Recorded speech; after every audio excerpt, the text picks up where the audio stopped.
Hello everybody and welcome back to Harvest Moon Magical Melody. I'm back a little sooner than I thought I would be. I decided to do a couple more things just after finishing up the horse festival that I forgot to do last time. One of the bigger important things I forgot to do is actually show off a building, and it gets built on the 10th day of spring, so I'm really late on that one.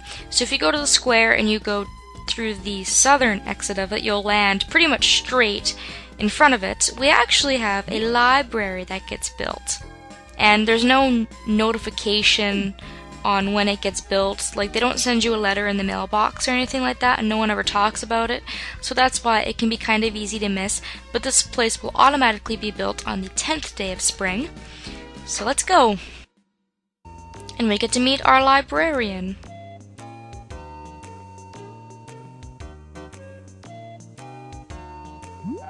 Hello. She looks sweet. My name is Maria, and I am the receptionist at this library. It is a pleasure to meet you.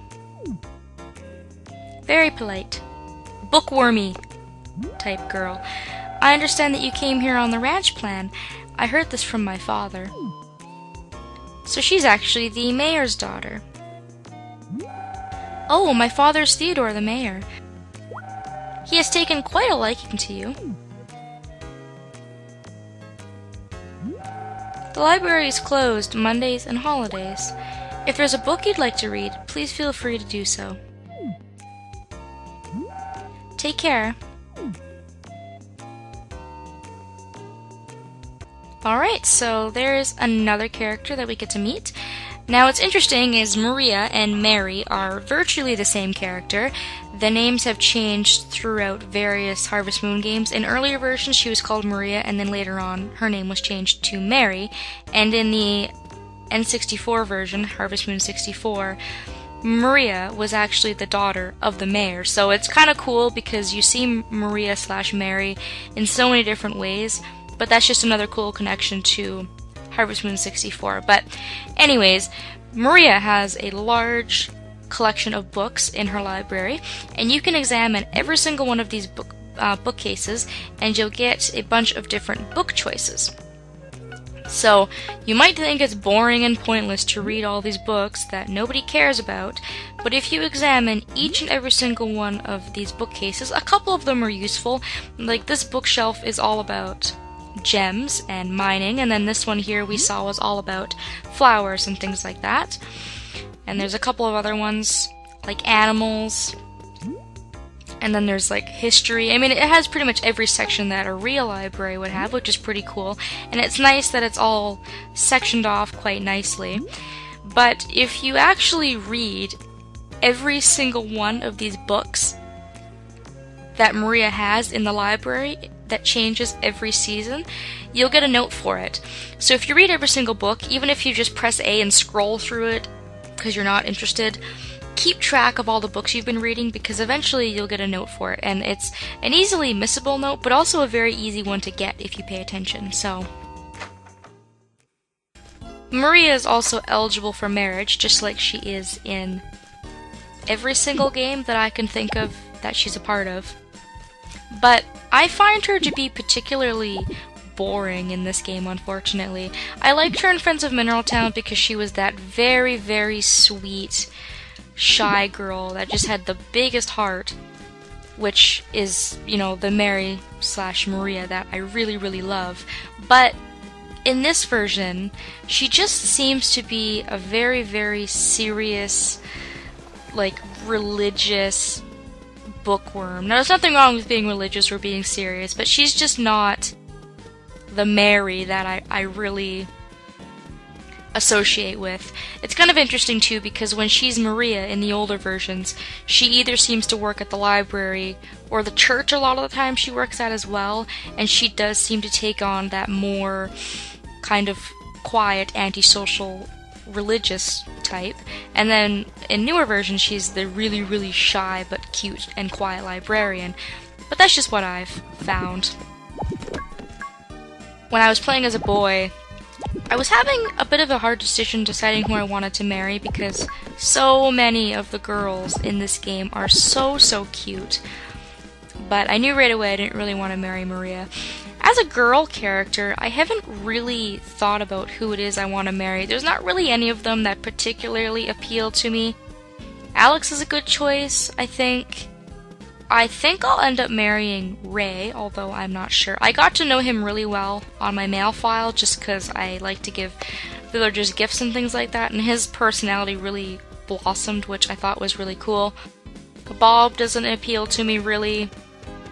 I married Gray when I played Friends of Mineral Town, so it would be lame if I married Blue, who is a little bit different than Gray, even though they look almost identical. Basil, I've never really married. I wouldn't say he's a bad choice, but he's not a good choice in my books. This is actually one of the first Harvest Moon games that, when I played as a girl, it was a hard choice on who to marry. Because usually, when you look at a Harvest Moon game, the first thing you look at is the bachelors and the bachelorettes, and you usually like pick one, and one is really, really strong in your mind as like, that's the one I'm going to marry. But I had a really hard time in this game, which is why I chose to play as a boy my first time, because there were so many girls that I thought were just really, really adorable. The only other game I can think of off the top of my head is Another Wonderful Life, because you only get 3 choices and it's slim pickings because the men are not all that desirable, or at least not in my opinion. But if you guys so far have a bachelor that you think I should marry, let me know, because I'm actually really at a loss. I think I'll just leave it up to you guys on who it is that I should marry. We have to wait until we have more villagers move in though, because there's going to be a couple of characters we haven't seen yet that I'll be able to marry. So I'm just going in the mountains and collecting as usual. Now that Martha's here, we have to keep shipping herbs. If you ship 30 of them after you meet Martha, you'll have some more people move in. So I'm going to start befriending her as well, because I would like a rucksack upgrade. I think that would be absolutely fantastic. My rucksack is just way too small and a huge pain in the butt to only have 5 slots. Yeah. And I've just been gradually gift giving. I haven't really been seeking out villagers to give them gifts or anything like that, just because I consider it a waste of time when I could be doing other things. But if I have something in my rucksack and I think, hey, this person might like this, then I go ahead and I give it to them. So I was planning on doing a mining tutorial, but that didn't really happen. I kind of just started rambling. Words started rolling off the tongue, and I just did a lot of repetitive stuff that I've already done. But I think to end this video off, I will take a look at some of the other stats in the game. I've already shown off the notes. I didn't get any more notes since yesterday when I played. I haven't really made any friends with anybody either, unfortunately, but you can actually change the listing of villagers. You can see on the top it says default, and then if you press X, you can change it to how many hearts people have. So it lists the people that are at the top of your list for friendship all the way down to the bottom, so you can see that I'm slowly becoming friends with Alex, Ellen, and Nina, and then it will go down from there. So that's about it for that. So you can sort it 2 different ways if you'd like. You can also see that even though a lot of these people haven't moved into the village, they still appear in our friend logs. For example, Gwen didn't even tell us her name, didn't even indicate where she came from or if she's coming or going, but it tells you a lot about her already. She's an attractive girl, and she's Woody's granddaughter. We didn't even know that about her. We don't even know who this girl is. So if you want to find out a little bit of juicy information about villagers that you've only just seen, then you can look. But I don't want to hover over these too long, because a lot of these have some spoilers. But yeah, you can see we've actually met a lot of people, even though it doesn't seem like it. It doesn't seem like I've talked to a lot of people. I actually have seen a lot of people, but we still also have a lot of question marks. So we have a lot of people that we haven't met as well, which we can hopefully work on. Jamie's beating my butt. I didn't do anything on festival day, so you can see that Jamie holds all the cards right now, which again, I'm really not paying all that much attention to right now. Everything else is good. I still have 22 pieces of lumber left over from when I built my coop, and I went ahead and I bought 10 pieces or 10 bags of bird feed in advance, so that when I do have a chicken, I'll actually have something to feed the animal with. But again, I haven't actually gone and purchased a chicken yet. I'm just waiting on that a little while. So of course the animal section is going to be pretty irrelevant.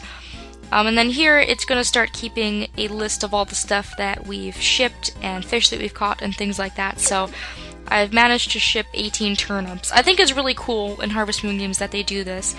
They keep track of exactly how much it is that you've shipped, so you can get a rough idea of how much work you've put into it and how much profit you've gained and things like that. I think that's really cool, but that's just me. I like little details like that. And then it also keeps track of all the fish that you've caught, good detail on each of them, and the biggest size that you've caught, and things like that if you're wanting to become a master angler, much like Ray. We haven't really shipped any food or eggs or anything like that, so that's going to be empty. And I've also shipped a couple of mining pieces. This is relatively empty because I didn't do a lot of mining, but you can see, just like traditional Harvest Moon games, we're going to have ores and we're going to have lots of gems and things like that. So we're going to be able to upgrade our tools when we go mining, we're going to be able to get a lot of money off of gems, and we're going to be able to give them as gifts and things like that. So now our map doesn't look so pathetic. We've actually got quite a few villagers running around. The map is still relatively empty. There's not a lot of buildings and it's still kind of scattered out, but we're working on that. And I think that's it for now. I've got $7,400 that I really don't know what to do with. There's not a lot that I want to spend my money on right now, but hopefully I can work on that and see if I can get some more profits so that when I do decide I want to buy something, I'll make it worth the while. So 18th day of spring right now, and I don't know why Ray's creeping around in my house. He always carries his fishing pole, by the way, which is also kind of weird. But I guess I will just finish off the video in here because time doesn't pass. I'll try and finish up the day, and hopefully before the start of our next festival, I will be able to have a couple of more things to show you guys. And a mining tutorial will definitely be in the future, so stay tuned for that. Thanks for watching, everybody, and hopefully I will see you guys next time.